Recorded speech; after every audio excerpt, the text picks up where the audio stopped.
Hello everyone, once again welcome back to your own channel and as you can see today's topic is Gauss elimination method. We are going to find the solution of the system of equations using Gauss elimination method. Alright, first of all जो भी आपको system of equations given है you have to see वो order में होना चाहिए like x, y, z ये order आपका होना चाहिए ठीक है।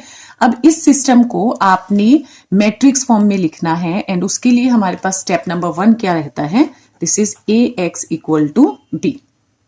Okay, a is known as the coefficient matrix कि जो आपके पास ये x y z गिवन है इनके कोफिशिएंट से बनने वाली मैट्रिक्स। x जो है आपका कॉलम वेक्टर बनता है x y z से और b जो है आपके पास अगेन कॉलम वेक्टर है जो ये कांस्टेंट टर्म्स हैं।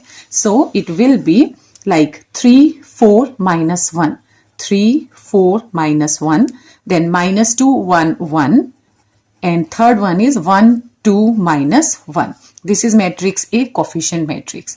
Now what is x? This is x y z and this is equal to 8 3 2 ये आपका आ जाएगा B, column vector B. Is it clear?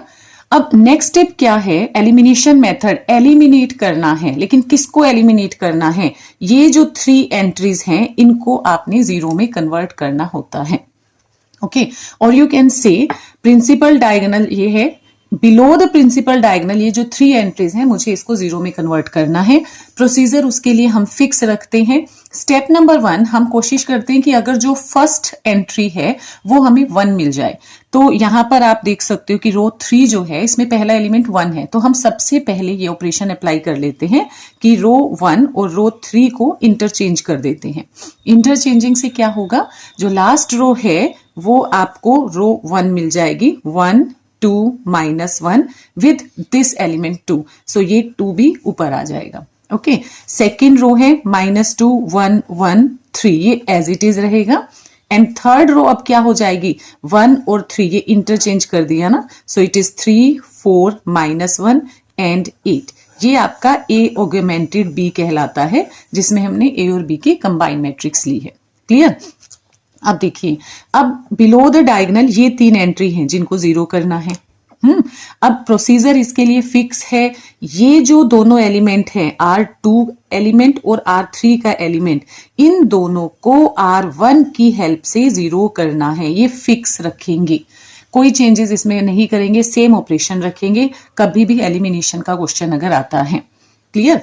तो हम क्या करेंगे, R2 और R3 इनको हमें जो एलिमेंट है 1 2 3 ये जो तीनों एलिमेंट है जीरो में कन्वर्ट करना था, तो R2 को मैंने इंटरचेंज करना है, R2 पर सॉरी ऑपरेशन अप्लाई हमें करना है। क्या ऑपरेशन है, R2 प्लस 2R1। अभी आपको बताया with the help of R1 आपने इसको जीरो करना है। तो हमने क्या किया, 2 टाइम इसमें आप प्लस कर दो। अब सिमिलरली R3 ये 3 था, इसको जीरो बनाना है again with the help of R1, so it will B R3 minus 3R1। रफली आप इसको समझ सकते हैं क्या प्रोसीजर है। जैसे R2 तो R2 की पूरी रो लिख ले, -2 1 1 एंड 3 ये लिख लिया आपने। इसके बाद मुझे इसको R1 की हेल्प से जीरो बनाना है, तो नीचे R1 लिख लो, 1 2 -1 एंड 2। किस एलिमेंट को जीरो करना था, इस -2 को। तो कैसे जीरो होगा, अगर मैं इस पूरी रो को किससे मल्टीप्लाई कर दूं, 2 से, तो मैंने वही ऑपरेशन लिखा है कि R2 में से 2R1 ये ऑपरेशन अप्लाई किया। माइनस का ऑलरेडी साइन था तो हमने दोनों को प्लस कर देना है। What will be new R1, this is 2 4 -2 and 4 है ना।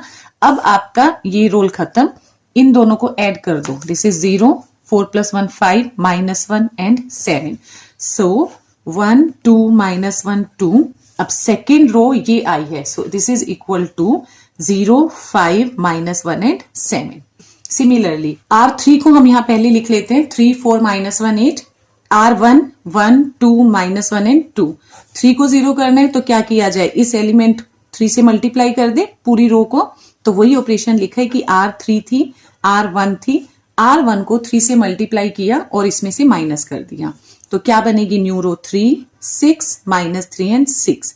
इन दोनों को करना है माइनस, तो 3 - 3 0, 4 -6 -2, -1 माइनस प्लस हो जाएगा यहां पर है ना, तो -1 + 3 दैट विल बी 2।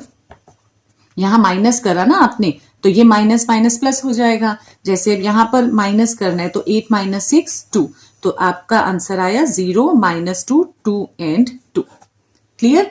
अब ये दोनों देखिए एलिमेंट 0 हो गए। नेक्स्ट क्या है, मुझे ये एलिमेंट 0 करना है, लेकिन उससे पहले मुझे दिख रहा है कि पूरी रो में 2 कॉमन आ रहा है, तो why shouldn't we take 2 as a common element, और we can say that R3 must be divided by 2।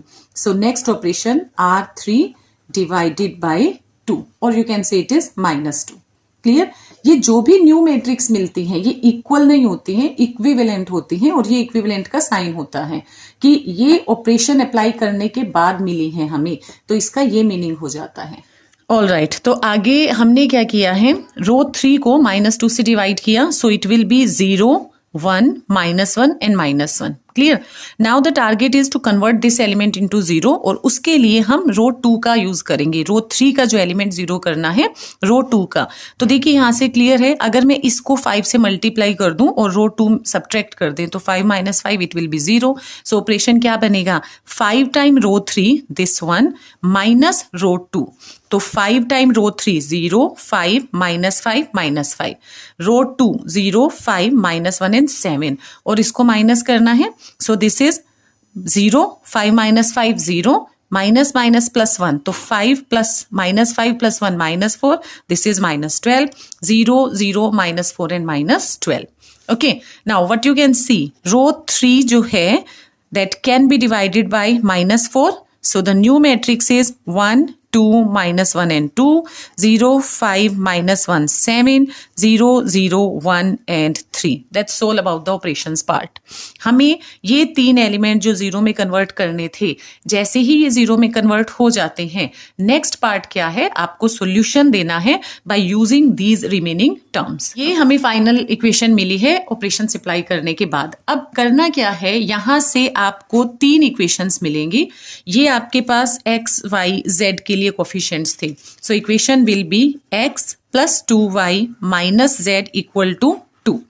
Second equation is 5y - z is equal to 7, and the third is z is equal to 3, and this implies z का answer आपको कितना मिल गया है, 3।